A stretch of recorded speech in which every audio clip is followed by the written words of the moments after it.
Welcome back to the garage. We are working on the KLR. I am putting on the Tusk Excursion Rackless bag system. And I wasn't even going to make a video on this because I figured it was just bolted on and go, but it's not fitting on this first gen KLR very good. The deal is you have your mounting bracket here. It's supposed to set on the back, strap down, and then the bags are supposed to kind of contour up the side of the bike.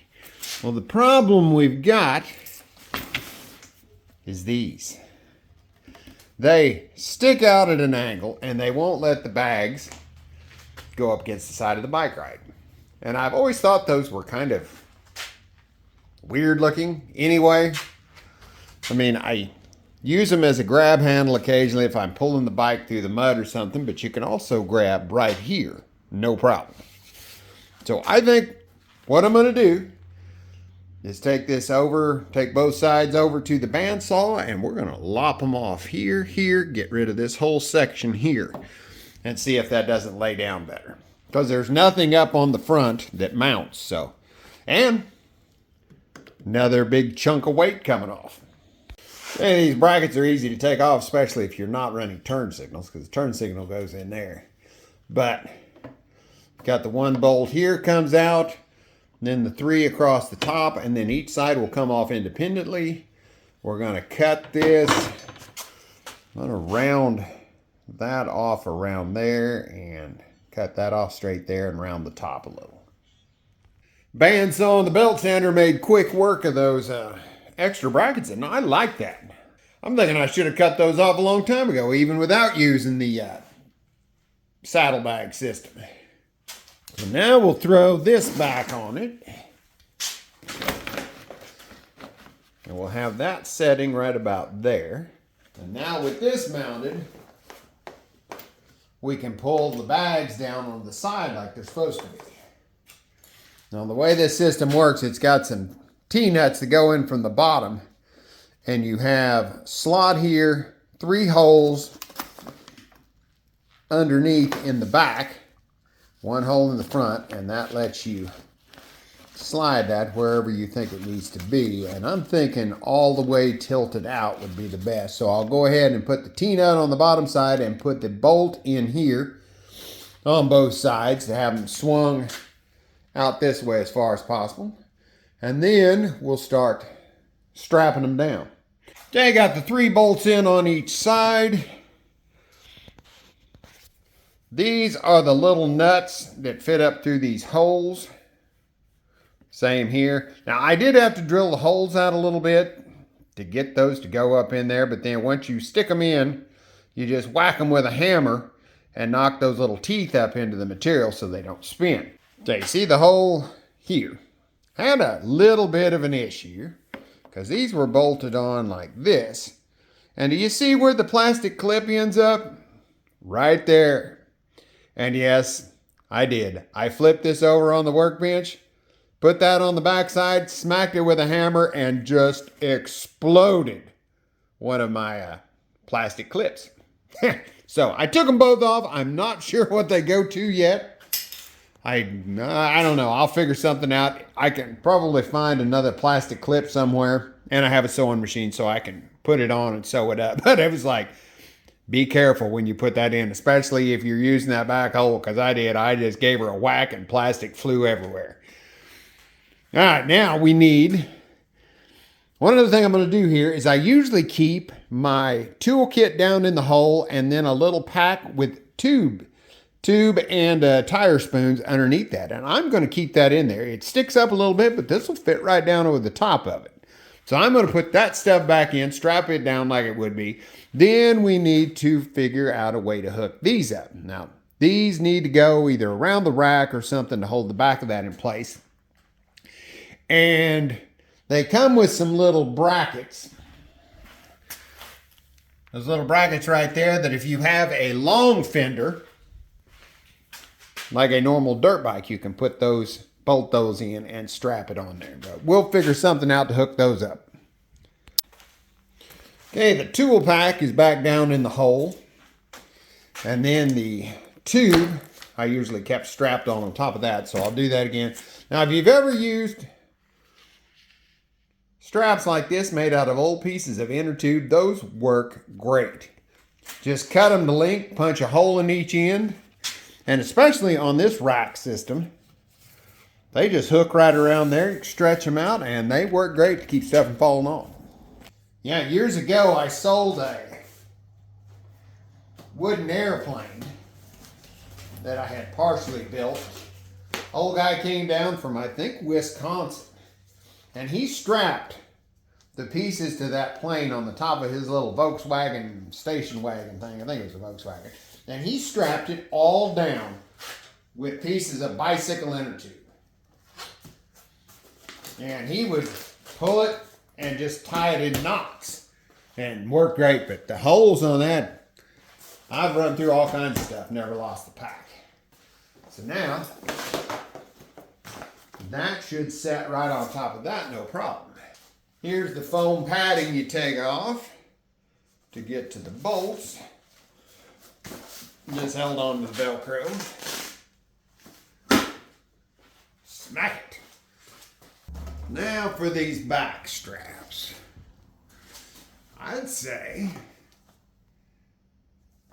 they could just go forward through the rack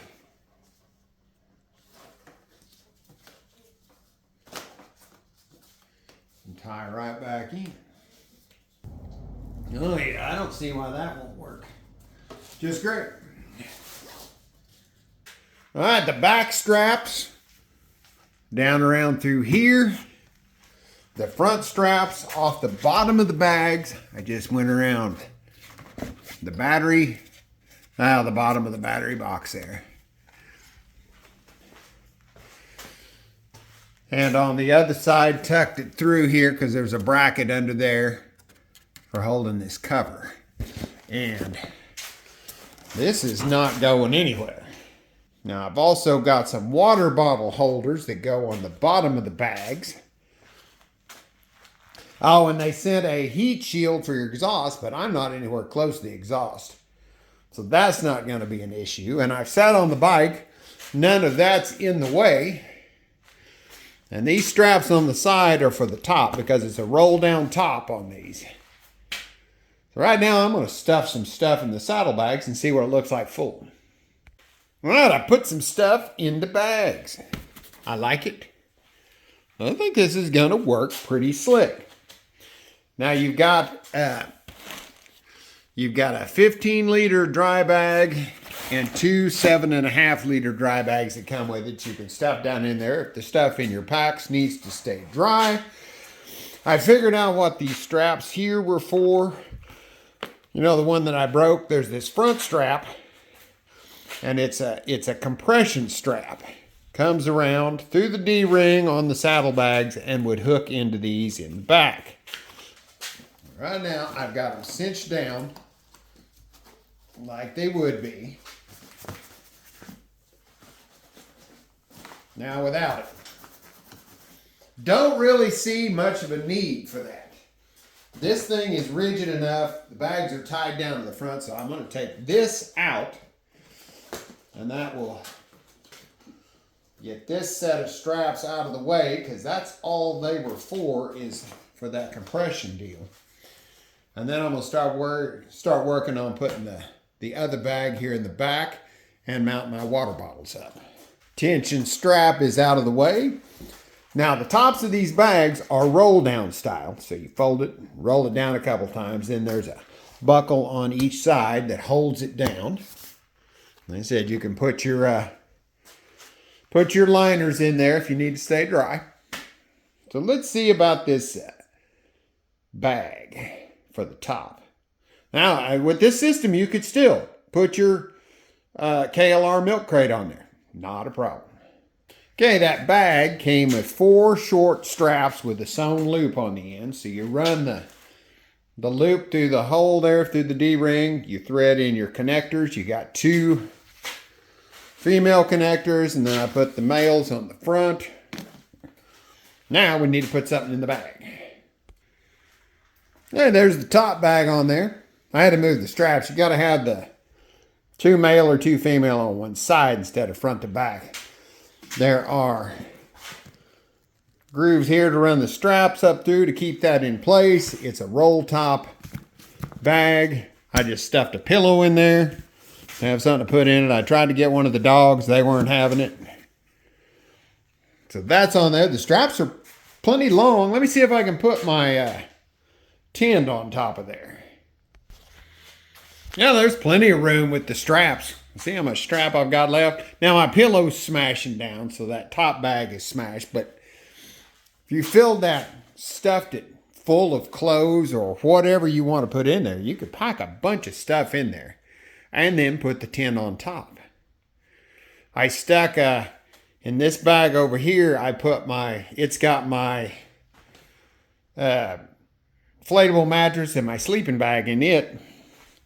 And this side I just filled up with some clothes just to fill up the bag. You could put like your other camping gear in there, clothes in the top bag, tent on top. You could have pretty much everything you needed. The only thing I didn't like about this is it flops this way a little bit, but I think, remember that tension strap that was supposed to go around these that I took off? I think I'm going to change the buckles around a little bit on it and see if I can't use it to hold that more stable. All right, I tried running that compression strap around the top of the stuff. Didn't really help much, so that's just probably going to have to flop a little bit. But what I did figure out was that the original idea was to run the compression strap through here and then back to right there to kind of hold the top of these bags. Well, since I broke that one clip, I still had one left. These compression straps were originally both male, and then the females were back there. Well, I just took one of the female connectors, the one that I didn't break, put it on the other end of the compression strap there. So now I can just run the compression strap from the center over to each bag. Does the same thing, but doesn't go back there. You'd still want to hook it back there unless you do something stupid like I did and break the clamp. But that sets there. Strap on the sleeping bag or whatever you want on the top. So now I'm going to work on my water bottle holders. These water bottle holders, I got one for each side. They go on with these molly stick things, which I'd never even heard of a molly stick. You pull that up, you feed that through, alternating between the loops on the pack and the loops on the deal. Get it all the way through. Make sure that top one is on the loop. Lock that down, won't come out. When you need to pull it out, grab that. That'll unlatch it and rip the whole stick out, in theory. Finally got done fighting with the molly sticks, got both sides on. Picked up a couple of these Tusk insulated bottles. Keep the hot stuff hot, the cold stuff cold. Bottle goes in. Like everything else, it's a roll top. Roll that down.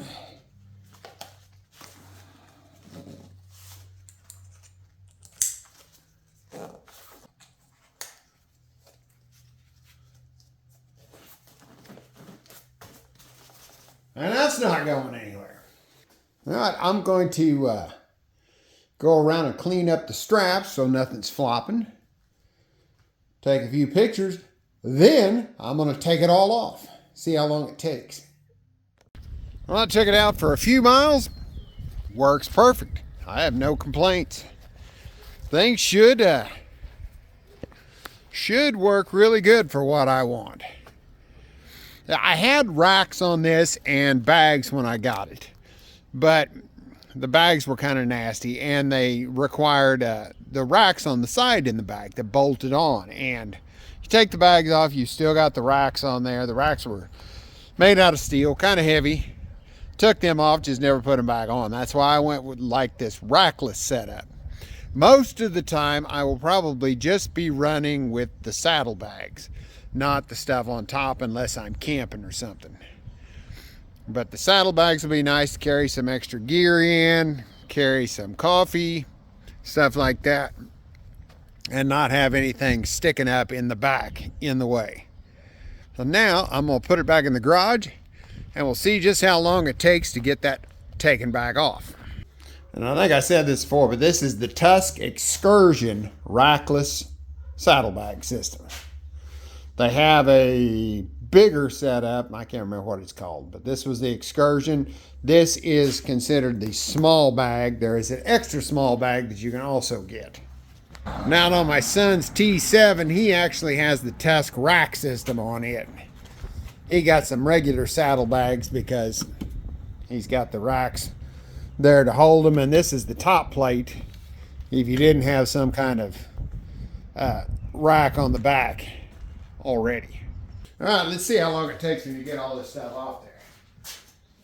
That was part of the thing, is like, I don't run with this stuff all the time, so I don't want it to be a big hassle to remove.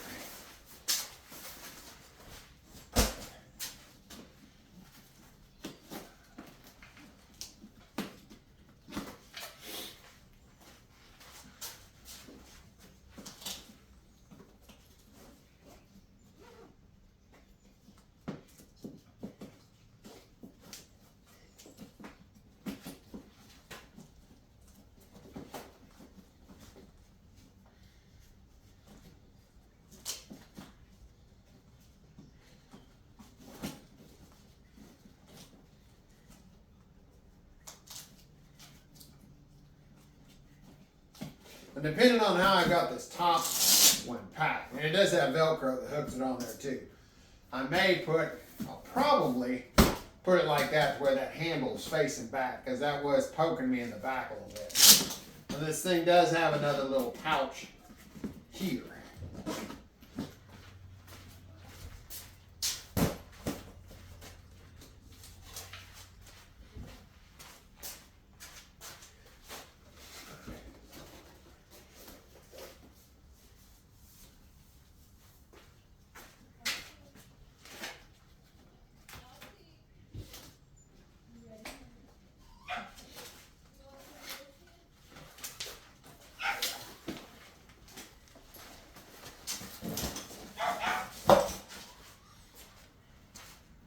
Well, that was pretty quick to have it completely gone off the bike, because this is how I normally run.